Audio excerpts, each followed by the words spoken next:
Hey everyone, it's Ellis, and this is the patch 12.12 rundown. We are just going to get right into it. We're going to actually see if Riot's patch is going to keep up with the good patches, or if we're going to start regressing now that the durability updates have been out for a little bit, and we're going to see if they dial it back.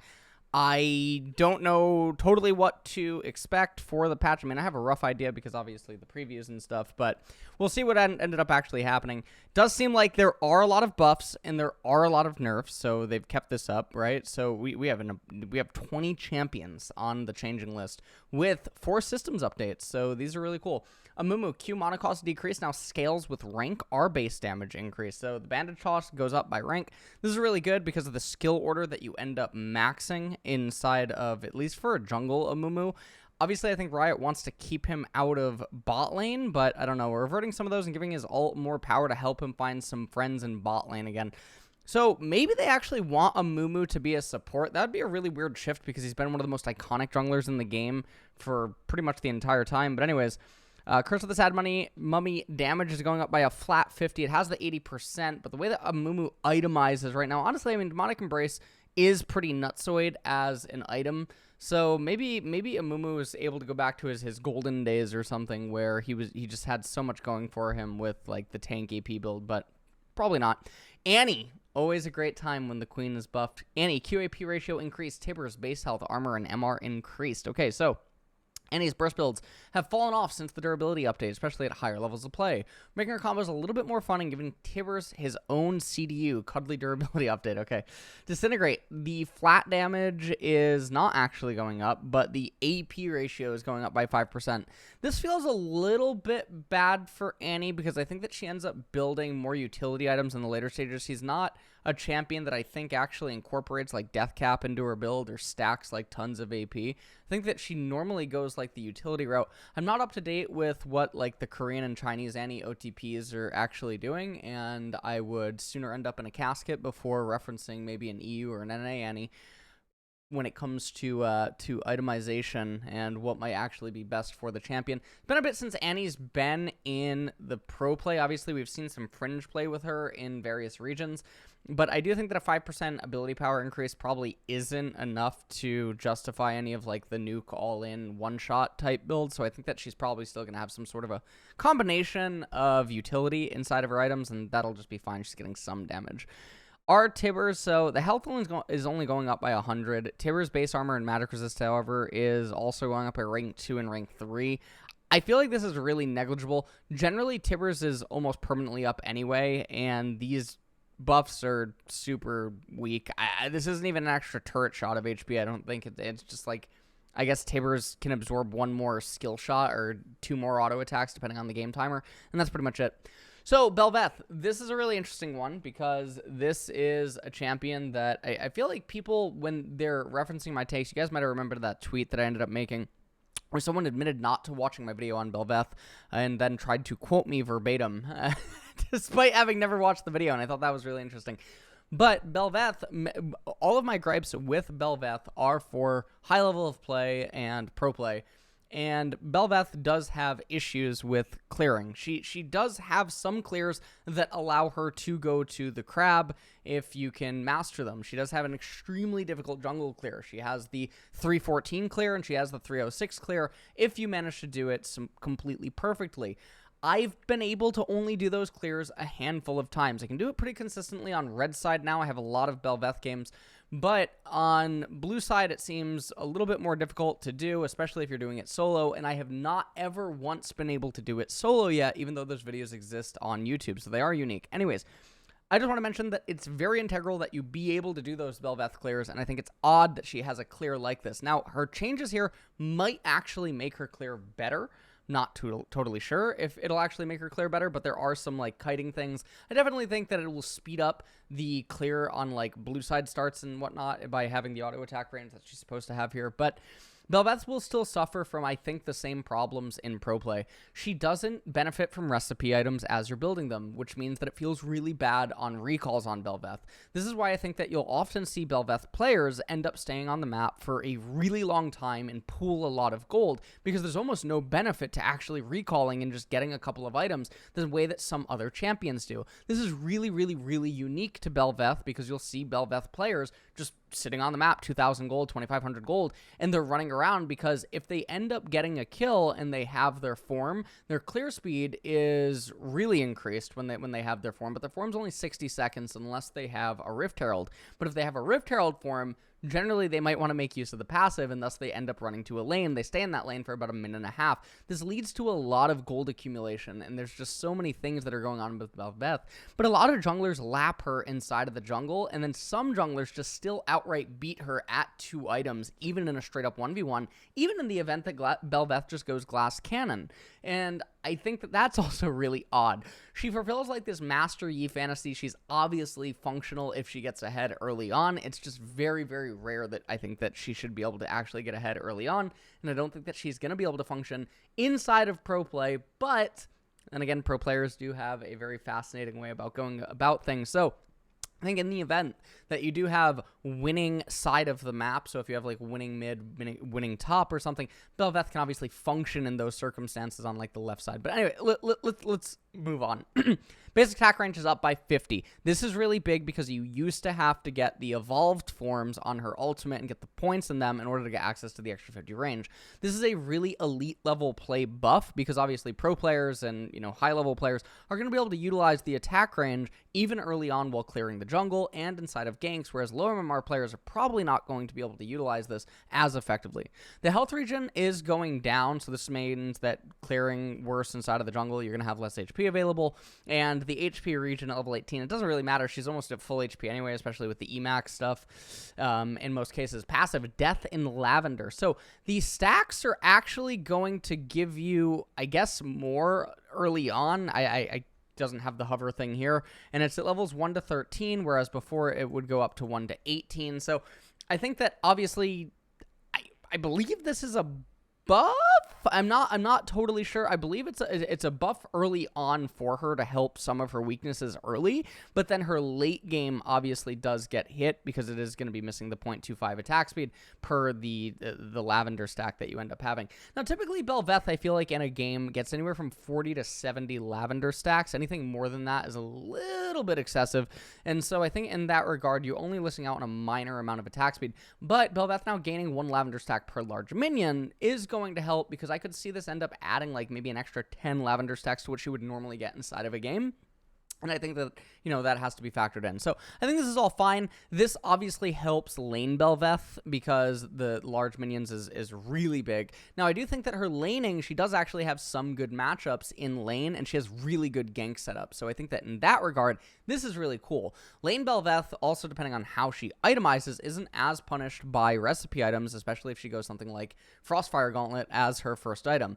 If she gets Noon Quiver inside of laning phase, that obviously helps with her ability to like CS and everything like that, but then you sit on the 1300 gold item and every other item that you build just feels really bad. But I'm not totally sure. I think one of the last times that I was thinking about it, maybe she does just need to go Noon Quiver inside of laning phase so that E actually has more value, and you can basically play a resource game with your E where you're able to always just constantly go up to full HP. The other issue though is that there are a lot of champions that will just 100 to 0 Bel'Veth in an all-in trade, and so top lane maybe a little bit rough. Royal Maelstrom, minimum damage per hit is going to be 6 to 20 plus 6% AD to 8 to 16. Oh no, is this 8? This is 8 to 20 to 8 to 16. So she's just losing one damage per rank, not the end of the world. The lifesteal percent is also going down by, it looks like 2% at max rank. Again, not the end of the world. Our Endless Banquet. Explosion damage based on target's missing health. This is very luxurious. It almost never plays a part in higher MMRs, but I just imagine this is wreaking havoc in lower MMR. And the bonus attack range, again, it's shifted into just her basic attack range, so that's really nice as well. And but she is going to keep she's going to keep the 50 at least. So I think the way that this ends up working is oh no, yeah, never mind. I'm completely idiot. Okay, Void Remore health, 70% to 50 to 70% of minions' maximum health. So that's obviously nice as well. And that is pretty much it for Bel'Veth. There's a lot of bug fixes, obviously, with her animation. She does actually have a lot of bugs. She also has, like, that, the sheen bug that she ended up having. And she had a lot of other bugs with her E and whatnot, and I thought that that's very clunky. But we'll see what ends up happening after these changes. It'll be very interesting to watch her win rate that's happening everywhere. Blitzcrank, Q base damage increased, R active damage increased. Blitzcrank engage capabilities have gathered some rust during the durability update. We're making his hooks hurt more so they feel more rewarding to land as they should. Rocket Grab. So the damage is actually going up really considerably early on, and this is before bot laners actually have points to get those magic resist abilities up. Now, the thing is that the flat HP that the champions still have, plus the armor they're getting early, Blitzcrank is still dealing less damage than he dealt before, even by putting points into the queue. He would have to land like literally 7 or 8 grabs to make up for the durability changes, and that's what makes Blitzcrank feel really bad right now. If you're still playing like Nautilus, Leona, Blitzcrank, like champions like that, well, Blitzcrank is a little bit more acceptable, I think, than some of the other ones. After the durability update, it doesn't make that much sense. I really do think that the future of bruiser engaged supports that are like pseudo tanks, etc., that are trying to nuke the opposition and play inside of really strong, like aggressive lanes, etc., is going to end up being Sejuani support. And I do have high hopes that we will see Sejuani support in pro play soon, because you guys might remember that when I was doing the pro play tier list, I had Trimby end up coming on the stream. He is the support player for Rogue in the LEC. We actually, I ended up telling him about Sejuani support and how I thought that would be the future of those types of champions. And anyone who's been tracking his match history on EU West might see that there's a lot of Sejuani being played. So, Dr. Mundo, passive health regen decreased, R increased, base health, R increased, base health decreased. Okay, R increased, base health decreased. Okay, so the missing health thing is going down by a little bit, passive is going down by a little bit. I don't even think these nerfs really matter that much. He just got aid from the durability update. Apparently, again, Mundo is wrecking havoc in some ways just because durability update helped him, itemization, grievous wound healing, or grievous wound items getting nerfed and whatnot, and Mundo is just a little bit out of check in that regard, but it's fine. Fiora, passive AD ratio decreased. Passive, Duelist's Dance. She ends up losing 1% of the target's max health if she hits all of her vitals. I mean, I don't, or she ends, sorry, she ends up losing a couple of percent of the target's max health, like what, 5, 6? Why am I blanking on this? She ends up losing like 5 or 6% of the target's max health if she ends up hitting all her vitals. That will change some of her lethal range, but at the end of the world, I don't think it's going to change the fact that Fiora is still one of the best champions in the game at very high levels. Heimer, Q standard turret, base health and damage increased, E cooldown decreased. So Heimerdinger is very interesting that they are buffing him, because I feel like the durability update is pretty good for Heimer's theme in the sense that he just wants to be there, he wants to not die, he wants to be able to survive inside of the all-ins, because you have to basically burst him through his giant rocket thing that he ends up placing down. A lot of people know that a lot of the Heimerdinger one-tricks and whatnot, they will literally never leave their lane, as long as you've watched the Chinese or the Korean Heimerdinger one-tricks. They'll take defensive spells, they'll even take double defensive spell, they'll take something like barrier heal in some instances in the lanes, and they will just permanently push without flash, and they will stand their ground on ganks, and they will try to trade 1-for-1, or actually just outplay you. And I think that these changes are obviously really good for Heimer.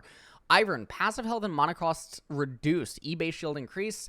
Daisy base health, armor, and MR increase. So Ivern is still in a really good spot, but the problem is that Ivern lost the ability to 1v1 people inside of the jungle and add a lot of damage, which should never have been the reason that Ivern was getting picked anyway. It just so happened that Ivern plus Daisy could kill a lot of players. So base health costs is going to go down. This will end up allowing him, I believe, to tap 1 extra camp, and that's kind of nice for some of the Ivern clears. You can check those out on YouTube. And then the E trigger seed shield is going up by quite a large amount. It's getting this is also his first maxed ability. And this is really good for lane Ivern, where a lot of the shield actually will get chewed through on the trade, lest the opponent just take it in, you know, a very unfavorable trade. And I think that that's fine. He's just getting 30 flat to it. This is really good for him. Our Daisy, the health is going up. Not like Tibbers, though. Or no, it is actually. It's actually more than Tibbers. He gets 150 at the, you know, rank 3. All that we're really looking at, though, is rank 1 and rank 2. Daisy's not getting a whole lot there. However, unlike Tibbers, Daisy is getting armor and magic resistance in the early stages. So, I mean, I think it's fine for Ivern. It'll help him a little bit, but not the end of the world. Janna, W bonus movement speed and slow decreased. E shield decreased. Okay, so 6 to 12% plus 2% per 100 AP to 6 takes to 10%, plus 2% per 100 AP. And the slow is also going to be down by 4%. And I mean, I think this is all fine. John is still going to be in an absolutely insane spot. She is losing just a flat 10 at all ranks on the shield on Eye of the Storm. I don't think that this is catastrophic. I think John is going to be fine.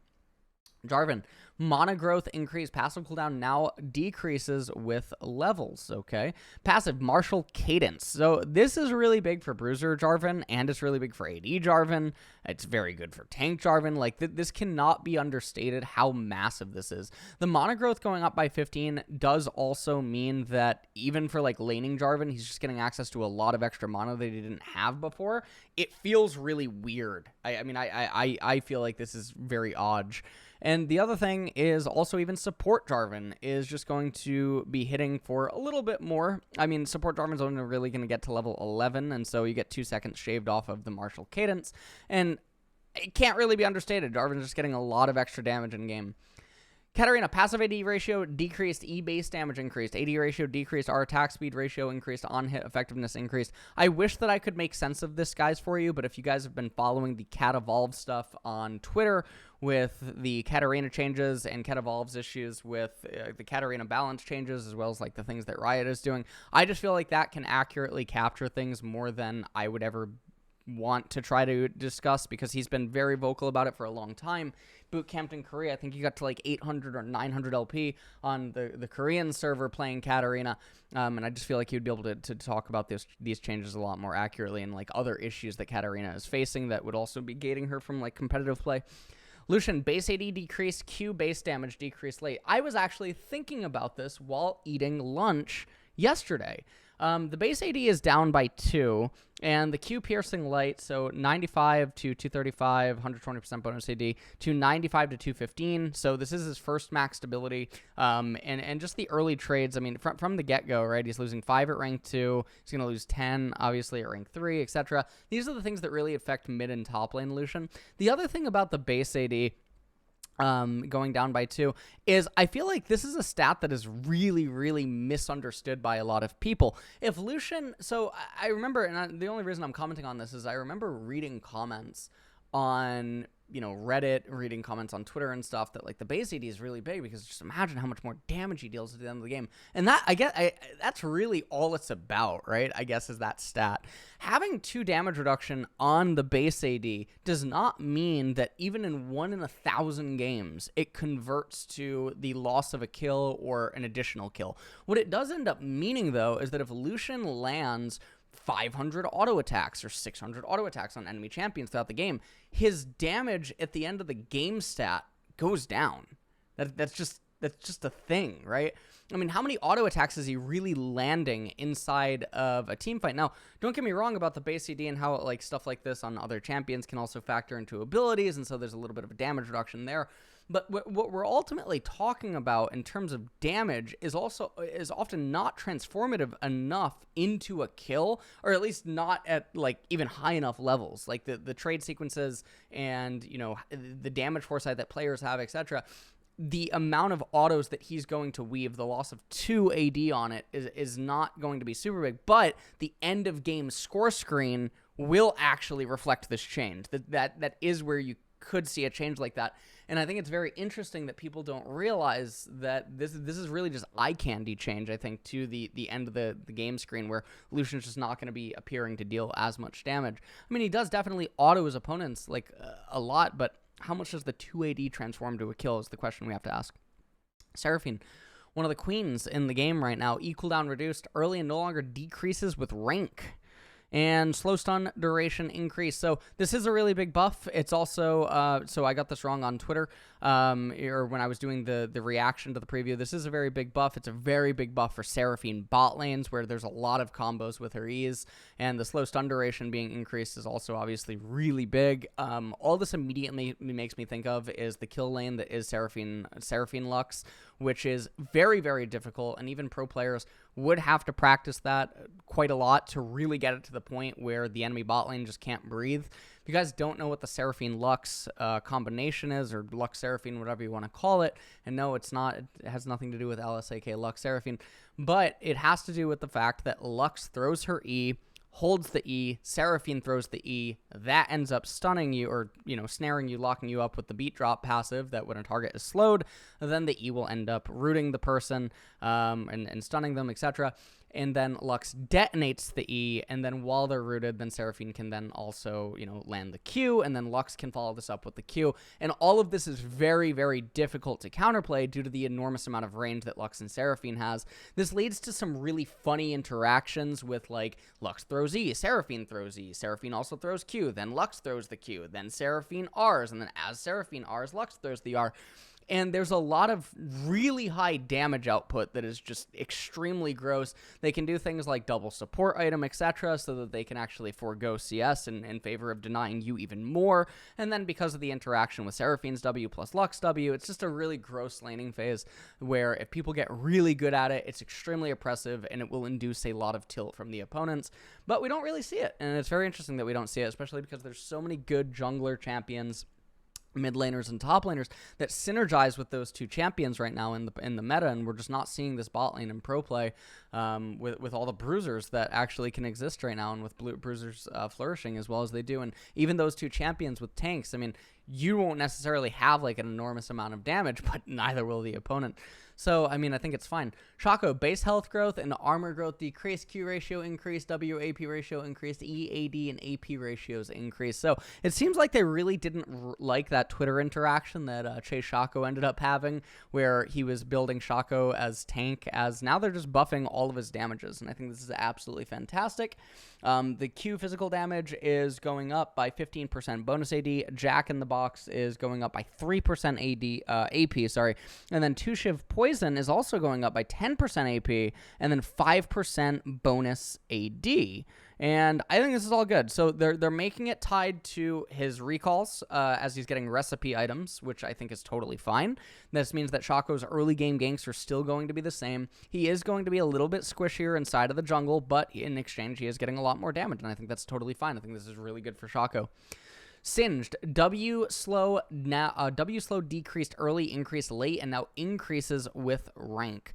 Our bonus stats decreased early and increased late. So the slow percent is going to be 50 to 70%. So this is his last maxed ability.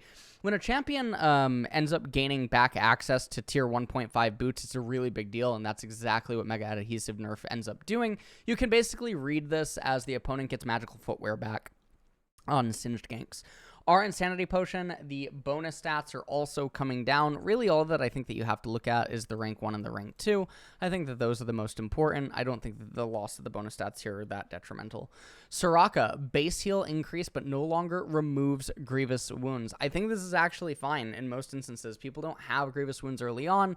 Grievous wounds items, just in general, Soraka is a non-combat, I mean, sometimes she does heal in combat, but she's a non-combat healer, which means that she doesn't need to be in combat to heal, which means that she can choose the timing of her W, she can choose the timing of her R. Typically early and mid game, there's only like one target that has a grievous wounds. It's very easy to play around, or that target does not have this up on all of your teammates. So I think in that regard, she is buffed early and mid game. Maybe in the later stages of the game, this obviously will end up being a bit of a nerf, but I think that it does depend. In standoffs, it will end up being a buff where her teammate's able to reset and then back off, have the debuff fall off, and then she presses the R.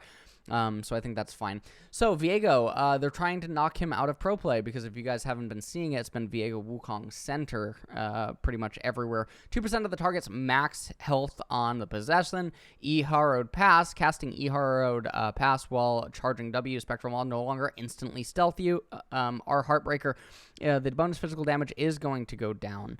12 to 20% now, plus 3% bonus AD per 100 bonus AD of lowest health or closest enemies missing health. So I mean, I think that that's totally fine on the Heartbreaker.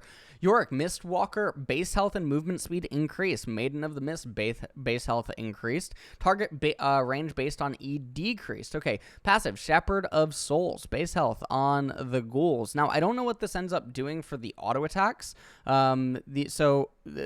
Plus 5% of Yorick's maximum health is obviously really nice. The HP is just up. Again, I don't know what this does for the auto attacks. Does this end up letting them tank an extra turret shot or something like that? I don't actually know exactly what's going on there. The Mistwalker movement speed is also up by 25. So this means that if you end up slowing, now they also do benefit from some other bonus modifiers on the movement speed. But if you end up having Cerilders or stuff, I just imagine that now they are going to auto a lot more. What I think that this can end up doing is it can lead, I mean, it can lend credence to some of the lethality Yorick builds where you go like, you go Eclipse and then you go Cerilders or something like that, and then you just continue to build lethality, and you really play around having the ghouls and then using your E and stuff in order to nuke targets. Our Eulogy of the Isles. The HP of Yorick's Maiden is up. This is really big, actually, for her. Even at rank 2, getting the extra 100 HP plus the 75%. So it's even going up by 5% of Yorick's maximum health. This is really big for the split pushing. She's just getting a lot of extra HP. Maiden the Mist mark target chase range, 1600 to 1000. That's really big as well. She's not going to be as dumb, and she's going to eventually come back when you end up doing the E-poke underneath turrets. Passive shield increase, E-base shield decrease, bonus movement speed increased. Okay, Yumi's getting nerfed, and I think that it is a totally fine nerf. The shield does not matter because it's not going to really do that much. Bonus movement speed, however, is actually going to go up, so that is very interesting. So the movement speed actually goes up by quite a considerable amount. It's almost tier 1 boots, is what ends up happening here, so that's very interesting.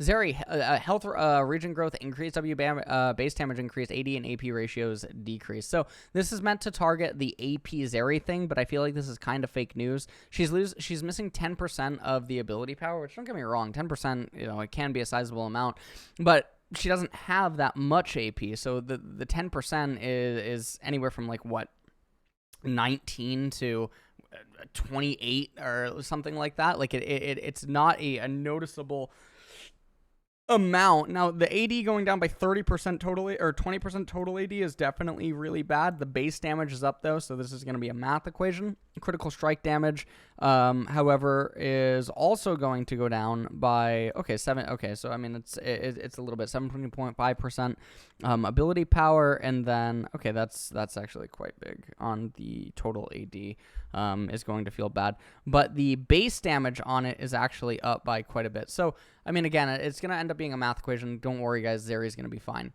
Night Harvester. We're adding some ability haste into Night Harvester's build path to match its buff last week. Okay, so they made the build path, obviously, for it a little bit better. I think it's totally fine. It's still one of the worst mythics in the game, and you're griefing if you build it. Serpent's Fang was reducing shields by a lot more than intended thanks to a bug. We expect the fix will lead to a non-trivial nerf, so we're calling it out here instead, okay? Shadow Flame. On the contrary, Shadow Flame was underperforming due to a bug that mitigated its damage based on the very magic resistance it was supposed to ignore. Shadow Flame's additional magic damage based on ignoring MR is no longer mitigated by target's MR, okay? Predator. All right. We're nerfing Predator's early power as it tends to really hurt some lanes before enemies get a reasonable chance at counterplay and Okay, maximum bonus movement speed is going to go up in the way later stages of the game, but you're losing tier 2 boots early on. You do. Damage is going to go up in the later stages of the game as well. Actually, I guess the damage is going up by, well, probably not actually. 5% bonus AD at levels 1 to 18. So if you're using this at like level 3, level 5, you're probably not getting a lot of value. The cooldown on it is also going up a massive amount as well. 30 seconds at rank 1. Now, sometimes Predator can take a little bit. What this ends up meaning is that you probably have to farm an extra camp. So it's really going to depend on the champion that you're taking it on when you end up using the Predator, but I mean, I think that it's fine. System visions. All jungle monsters and wards will now be visible instantly, even upon dashing or blinking into visible range. Currently, if you dash or blink into a jungle monster or ward's visible range, there's a brief delay before you gain vision of them. This leads to some frustrating moments, so we're changing that to be instantaneous. On the other hand, losing vision of monsters and wards will continue to have a slight delay. Okay. Essence Emporium, and then Mythic Content Behavioral Systems. Meeting player and chance level will now carry over into the in-game and end-of-game. Great. So it means that meeting someone in-game will carry over to end-of-game. Additionally, individual players' mute status can now be viewed and toggled at the end of the game screen. Okay, Demacia Clash. And then a bunch of bug fixes, and then we will get to the skins. So all in all, no behavioral system updates on people that just hold your game hostage and intentionally grief. I don't really, again, I still hold the stance that it doesn't matter about what is going on with like what people are saying and whatnot, but there's that. Demacia Clash. So for Patron, I do think that there are actually some changes to the tier lists that should happen with this patch. Not a lot. It would just be a couple, but then again, we did have a massive overhaul to the patron solo queue and clash tier lists that'll end up happening. And then also, as an additional thing for people that maybe only watch my YouTube videos, but they don't watch my streams or something like that, I also did mention that coaching would be returning to Patreon, where that'll end up having coaching videos, and I plan to have that starting sometime in the next like 2 weeks. I haven't coached in like 5 years or something in the public, but I thought that it would be a really good idea because a lot of the stream feedback that you guys gave me on the Google document actually had that being one of the heaviest returned things that I would end up doing again. So I just thought, I see people doing this, so I will do that as well. Now we are going to move on to the skins. You guys already know this is the most important part in the entire, this is just the most important part. I mean, there's literally nothing else that is more important than this. So, who's this? Who's that? Caitlyn. So we have Caitlyn, Alawi. All right, we got Caitlyn, Alawi, Kayn, and Pantheon. So the Caitlyn one, it really does, I don't know. It looks like this is a night elf that like retained her form but was corrupted by a death knight, and now she's like getting ready to sleep with Arthas. I don't really know what's going on, if I'm being honest here. Also, this kind of looks like she modeled this after like Gwen's scissors or something. I don't know, but it's totally fine. She can snip me if she wants. We move on to, is this Alawi or Kayn? What? Okay, it's Alawi. So I do think that, all right, this splash art does not do the skin justice. This is the prettiest Alawi skin I've ever seen. If anyone has seen these things, this is absolutely magnificent as a skin, and I absolutely love it. Snowmoon Kayn. So this is interesting. So Snowmoon Kayn, this skin is really cool. So he still turns into like the Blood Moon thing, but the Snowmoon Shadow Kayn looks really cool. This is one of the best skins in the entire game. And obviously, like the horns that he has going on here does have like an Atroxy vibe to it. But this is my new favorite skin line in the entire game. Ashen Knight Pantheon. I heard a lot of complaints about this skin. I actually haven't seen it, so I don't know what is going on. I don't know why there's a purple hue to it when all the others have like a spectral astral blue hue to it. I don't know what the whole purple thing is going on with this. I don't even know what the purple's like meant to refer to, but seems a little bit weird. But no matter what, I do think that the Snow Moon skin is now my favorite skin line in the entire game. And I think that's pretty much it. So I hope that you guys enjoyed the rundown. Do I think that any of these changes will influence or affect pro play? Maybe Singed gets hurt a little bit. Lucian does get tagged in mid and late game. But Jarvan could definitely be something that immediately appears in pro play with these changes. Other than that, we'll have to see where Bel'Veth ends up. This week in LCK, she's still disabled, which I don't totally know why. But that is it for the patch rundown. Hope you guys enjoyed.